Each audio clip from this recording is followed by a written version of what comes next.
আমরা যেভাবে চিন্তা করে থাকি জড়বস্তুর অবস্থান কিন্তু ঠিক সেরকম হয় না।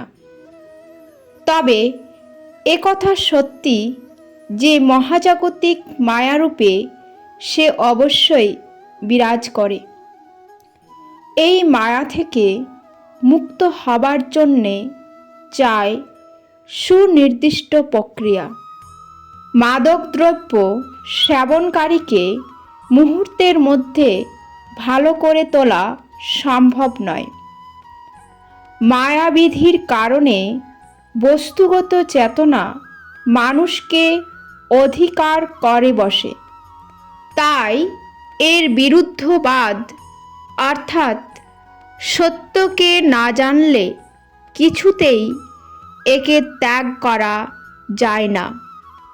আত্মা নানা রকম জড় পরিবর্তনের মধ্যে দিয়ে বস্তুতে পরিণত হয়। তাই বস্তু তার উৎপত্তির কারণ আত্মা থেকে কিছুতেই পৃথক হতে পারে না। বস্তু হল আত্মার আংশিক প্রকাশ। তাই অসীমকে সসীম, অনন্তকে শান্ত বলে বোধ হয়।